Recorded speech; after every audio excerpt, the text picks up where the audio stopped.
Bismillahirrahmanirrahim. Assalamualaikum warahmatullahi wabarakatuh. Perkenalkan, nama saya Mitra Romawati, NPM 240102056, Prodi Manajemen Sumber Daya Perairan, Lokal A2.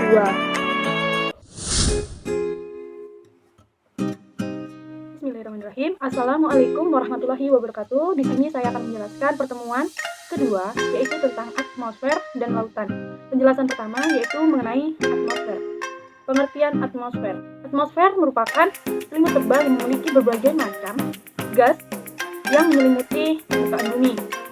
Atmosfer memiliki komposisi, yang pertama udara kering, yang kedua uap air, yang ketiga aerosol. Yang pertama, udara kering. Udara kering merupakan gas murni yang tidak tercampur bahan lainnya dan memiliki sifat tembus pandang dan tidak berbau. Yang kedua, uap air. Uap air, contohnya di daerah subtropika, kadar uap air itu sangat bervariasi, seperti pada saat angin kering di daerah padang pasir dan uap air tertinggi di wilayah tropika basah. Yang ketiga yaitu aerosol. Aerosol merupakan partikel padatan halus sebagai bahan permukaan bumi, sebagian besar mengangkat, naik, dan membentuk aerosol. Bahan-bahan tersebut diantaranya seperti garam lautan, asap kendaraan, asap pembakaran, debu, dan mikroorganisme lainnya. Atmosfer memiliki struktur, yaitu troposfer, stratosfer, mesosfer, dan termosfer. Troposfer yaitu lapisan terbawah dan terletak pada ketinggian 0-18 km di atas permukaan laut. Troposfer mengandung 75% udara kering dan hampir 100% uap air dari aerosol. Troposfer memiliki 3 lapisan, yaitu lapisan planetary, yang kedua lapisan konveksi, yang ketiga lapisan tropopause. Lapisan tropopause merupakan lapisan pembatas antara lapisan atmosfer dengan stratosfer yang temperaturnya relatif konstan. Yang kedua, stratosfer. Lapisan ini terletak di atas troposfer, yaitu 18 km sampai ketinggian 50 km dari atas permukaan laut. Stratosfer memiliki 3 lapisan. Yang pertama, stratosfer bawah, stratosfer tengah, stratosfer atas. Pada lapisan ini terjadi kenaikan suhu kering dengan kenaikan ketinggian dari permukaan bumi yang disebut inversi suhu. Yang ketiga, mesosfer. Mesosfer terletak pada ketinggian 50-80 km dan terjadi penurunan suhu menurut ketinggian gradien suhu rata-rata 0,4 derajat Celcius per 100 meter.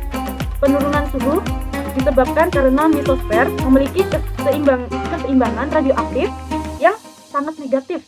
Temperatur mesosfer terendah yaitu kurang lebih 18 derajat Celcius. Yang keempat, termosfer. Terletak pada ketinggian 80-800 km. Termosfer disebut juga dengan lapisan ionosfer karena tempat terjadinya ionisasi. Partikel-partikel yang dapat memberikan efek pada refleksi gelombang radio, baik gelombang panjang dan pendek. Oke, selanjutnya penjelasan kedua yaitu mengenai lautan. Bagaimana sih proses pembentukan lautan? Proses pembentukan lautan berkaitan erat dengan proses terbentuknya bumi. Ada beberapa teori yang menyatakan bahwa proses terbentuknya laut yaitu yang pertama teori Buxton yang mengemukakan hubungan antara matahari dengan komet.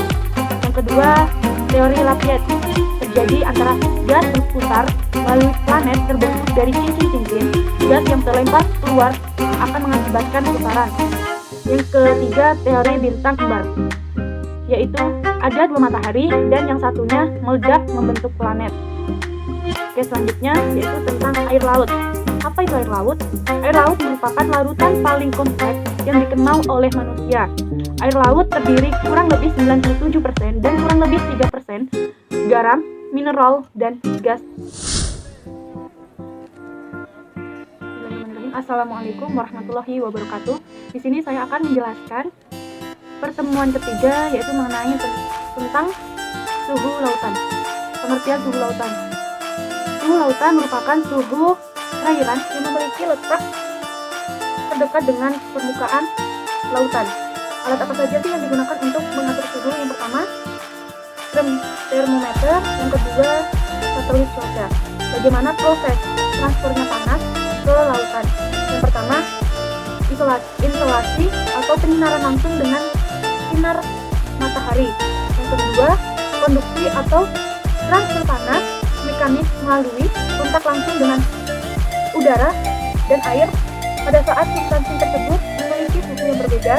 Yang ketiga, adveksi, yaitu transfer panas melalui arus air.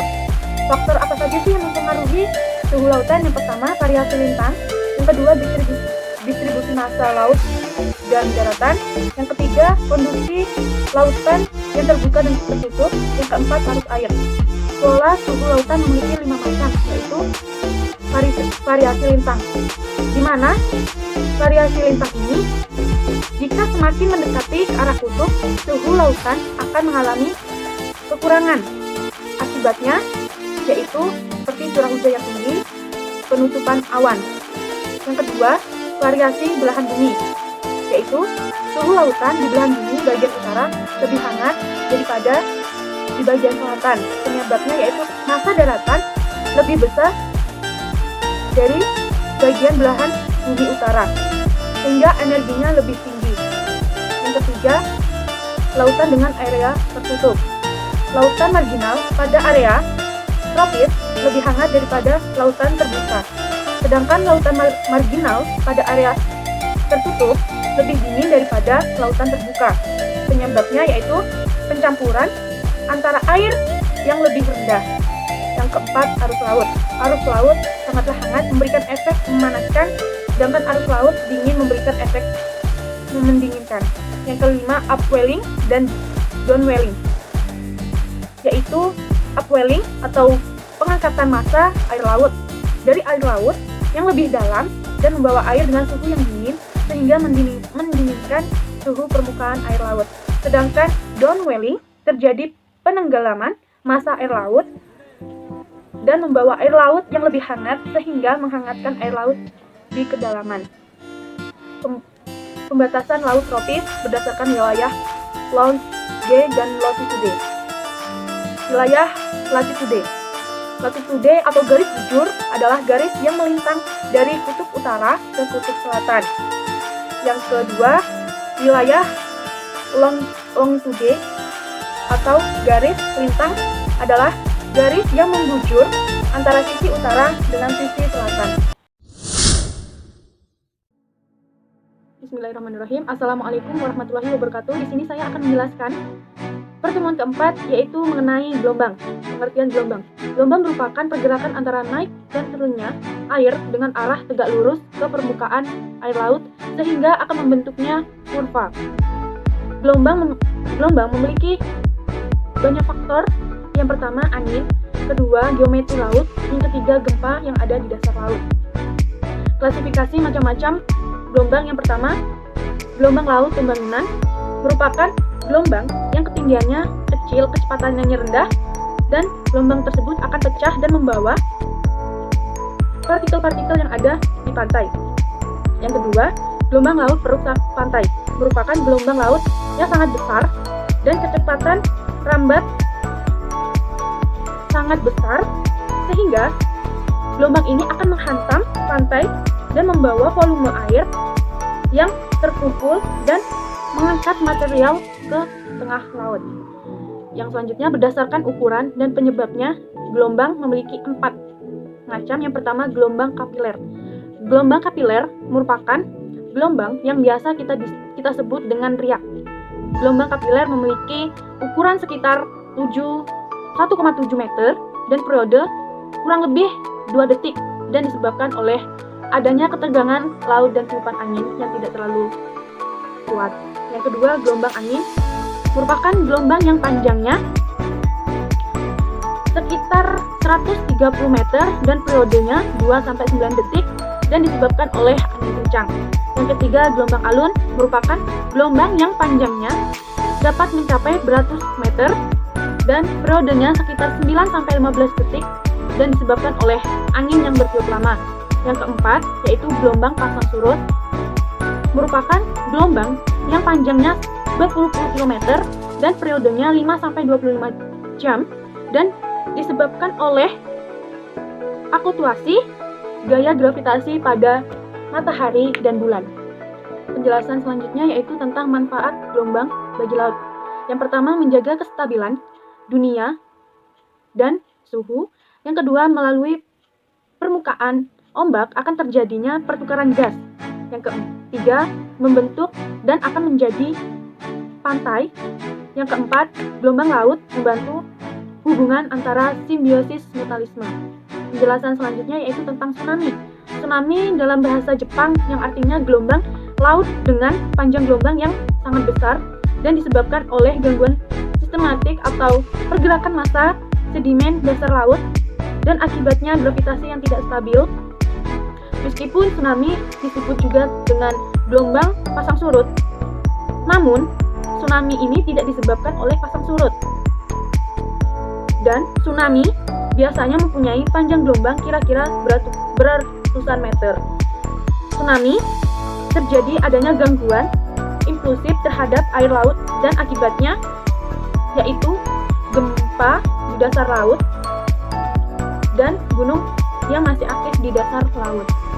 Penanganan bencana gelombang pasang atau tsunami yang pertama, mengantisipasi masyarakat dengan memberikan informasi dari BMKG atau data hasil pemantauan cuaca dengan melalui radio dan alat komunikasi lainnya. Yang kedua, bagi pelayar atau nelayan, jika daerahnya sedang mengalami cuaca buruk, maka jauhilah daerah tersebut atau tidak melakukan pelayaran. Terus yang ketiga, mempersiapkan pengungsian apabila terjadi gelombang pasang surut di pesisir pantai. Yang keempat, tetap tenang dan selalu waspada jika pasang surut sewaktu-waktu akan terjadi. Bismillahirrahmanirrahim. Assalamualaikum warahmatullahi wabarakatuh. Di sini saya akan membahas pertemuan kelima yaitu tentang pasang surut. Pengertian pasang surut. Pasang surut merupakan naik dan turunnya permukaan air laut yang disebabkan oleh kombinasi efek gaya gravitasi dari bulan dan matahari dan juga efek dari rotasi bumi. Jenis-jenis pasang surut memiliki dua macam. Yang pertama, pasang laut purnama. Pasang laut purnama terjadi ketika bumi, bulan, dan matahari berada dalam garis lurus dan akan menghasilkan pasang yang naik dan surut yang rendah. Yang kedua, pasang laut berbani. Pasang laut berbani terjadi ketika bulan, bumi, dan matahari membentuk tegak lurus dan akan menghasilkan pasang yang rendah dan surut yang tinggi. Teori pasang surut memiliki dua macam. Yang pertama, teori kesetimbangan, yaitu teori ini dikemukakan atau pertama kali dikenal oleh Sir Isaac Newton pada tahun 1642 sampai 1727. Teori ini menyatakan sifat-sifat pasut secara kualitatif. Teori ini menyatakan bahwa naik turunnya permukaan air laut tidak sebanding dengan gaya pembangkit pasang surut. Yang kedua, teori pasut dinamik. Von and Picard 1978 menyatakan bahwa dalam teori ini, lautan yang homogen masih diasumsikan menutupi seluruh bumi pada kedalaman yang konstan. Hanya tetapi, gaya-gaya tarik periodik ini dapat membangkitkan gelombang dengan periode sesuai dengan kuantitud sampai konstituensinya. Teori ini melengkapi teori kesetimbangan sehingga sifat-sifat pasut dapat diketahui secara kuantitatif. Faktor penyebab terjadinya pasang surut, yaitu faktor lokal yang dapat mempengaruhi pasut, yaitu topografi atau dasar laut, lebar selat, bentuk teluk, dan sebagainya. Pengukuran dalam pasang surut. Pasang sangat bervariasi dalam skala waktu, mulai dari jam sampai tahunan. Akibatnya akan mengalami banyak hal. Untuk memastikan data pasang surut yang akurat, maka diperlukan pengukuran di stasiun yang tetap dan pengukurannya dalam interval waktu yang tetap. Dalam pengukuran pasang surut perubahan tinggi, maka laut dalam hitungan menit yang akan diabaikan. Bismillahirrahmanirrahim. Assalamualaikum warahmatullahi wabarakatuh. Di sini saya akan menjelaskan pertemuan ke-6, yaitu tentang suhu permukaan laut perairan Indonesia dan hubungannya dengan pemanasan global. Penjelasan selanjutnya yaitu pemanasan global atau global warming adalah suatu istilah yang menunjukkan pada peningkatan suhu rata-rata di atas permukaan bumi. Suhu udara rata-rata di atas permukaan bumi meningkatkan sekitar 0,74 derajat Celcius dalam 100 tahun terakhir ini. Banyak ahli memperkirakan bahwa suhu rata-rata akan naik dan bertambah dari 1,4 derajat Celcius sampai dengan 5,8 derajat Celcius sampai tahun 2010. Sedangkan Intergovernmental Panel on Climate Change atau IPCC memprediksikan bahwa suhu global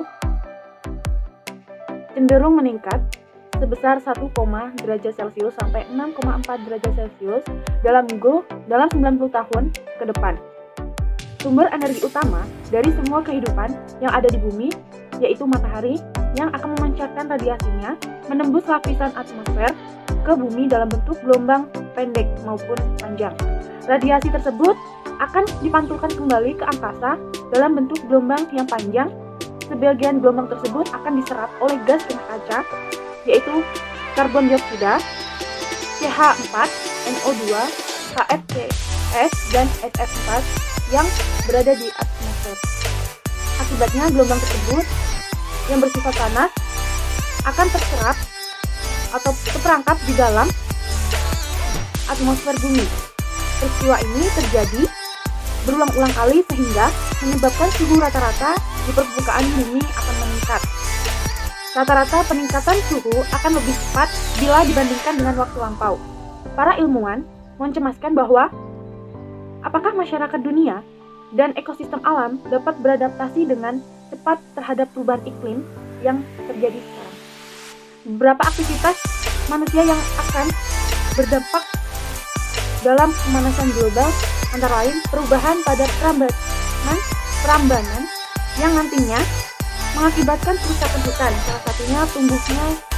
Salah satu tumbuhan dapat berfungsi sebagai penyerapan karbon dioksida yang merupakan salah satu gas yang berbahaya dari efek rumah kaca dan mengubahnya menjadi oksigen. Kemudian sampah menghasilkan gas metana. Dengan meningkatnya jumlah penduduk dunia diperkirakan pada tahun 2020 sampah dihasilkan jumlah ini, maka sampah akan menghasilkan gas metana sebesar 9.500 ton per tahun. Dampak yang paling nyata pada saat ini pemanasan global yaitu perubahan iklim. Pemanasan global telah meningkat, terjadinya kekeringan secara global panas, dan frekuensi terjadinya badai tropis. Kenaikan suhu global akan menyebabkan mencairnya es di kutub utara dan selatan sehingga mengakibatkan kenaikan permukaan air laut. Perubahan iklim mengakibatkan intensitas hujan yang tinggi pada periode yang singkat serta musim kemarau yang panjang. Suhu permukaan laut atau SPL adalah suhu air yang berada di permukaan laut dan diukur pada kedalaman 1 mm sampai dengan 20 mm. Pengukuran dapat dilakukan dengan dua cara, yaitu secara langsung menggunakan termometer dan pengukuran tidak langsung dengan menggunakan satelit atau sensor. Suhu permukaan laut diasosiasikan sebagai indeks terbanyak uap air pembentukan awan di atmosfer. Jika suhu permukaan laut panas, maka uap di atmosfer banyak dan mengakibatkan proses konveksi ataupun penguapan. Dengan sebaliknya, jika suhu permukaan laut dingin, maka uap air di atmosfer semakin sedikit dan mengakibatkan kurangnya penguapan di atmosfer. Assalamualaikum warahmatullahi wabarakatuh. Di sini saya akan menjelaskan pertemuan yang ke-7, yaitu tentang suhu dan densitas air laut. Pengertian suhu. Suhu adalah suatu besaran yang menyatakan banyaknya bahang yang tergandung dalam suatu benda. Secara ilmiah, sumber utama bahang dalam air laut adalah matahari. Setiap cahaya matahari yang akan memancarkan bahang sekitar 1026 kalori, dan setiap tempat bumi yang tegak lurus ke matahari akan menerima bahang sebanyak 0,03 kalori per detik. Pancaran energi cahaya matahari ini akan sampai ke batas atas atmosfer bumi rata-rata 2 kalori cm3 per menit. Pancaran energi ini juga sampai ke permukaan laut dan diserap oleh massa air. Faktor yang memengaruhi suhu permukaan laut adalah letak ketinggian dari permukaan laut, intensitas cahaya matahari yang akan diterima, musim, cuaca, kedalaman air, sirkulasi udara, dan penutupan awan. Sebaran suhu secara menegak atau vertikal di perairan Indonesia terbagi atas 3 lapisan, yakni lapisan hangat di bagian teratas atau lapisan epilimion, di mana pada lapisan ini gradien suhu berubah secara perlahan. Lapisan termoklin yaitu lapisan di mana gradien suhu berubah secara cepat sesuai dengan pertambahan kedalamannya. Lapisan dingin di bawah lapisan termoklin yang disebut juga lapisan hipolimion, di mana suhu air laut konstan secara besar-besaran mencapai 4 derajat Celcius. Pada lapisan tekmolin memiliki ciri-ciri gradien suhu yaitu perubahan suhu terhadap kedalaman sebesar 0,1 derajat Celcius untuk setiap pertambahan kedalaman 1 meter. Penjelasan selanjutnya yaitu pengertian densitas. Densitas dalam pengertian secara singkat adalah kecepatan. Kerapatan di sini adalah massa jenis. Massa jenis adalah pengukuran massa terhadap satuan volume benda. Semakin tinggi massa jenis pada suatu benda, maka akan semakin besar pula massa setiap volumenya. Perubahan densitas dapat disebabkan oleh proses-proses, yaitu yang pertama evaporasi di permukaan bumi, yang kedua massa kedalaman air, yang ketiga di bawah lapisan ini terjadi perubahan temperatur yang cukup besar dan juga salinitas sehingga menghasilkan pola perubahan densitas yang cukup besar. Yang keempat, di bawah ini poidin hingga ke dasar laut mempunyai densitas yang lebih padat. Suhu memiliki fungsi yang sangat urgen di dalam lingkungan lautan. Secara langsung, suhu mempengaruhi laju fotosintesis, tumbuh-tumbuhan, dan fisiologi, khususnya derajat metabolisme dan reproduksi. Densitas air laut tergantung pada suhu dan salinitas serta semua proses yang mengakibatkan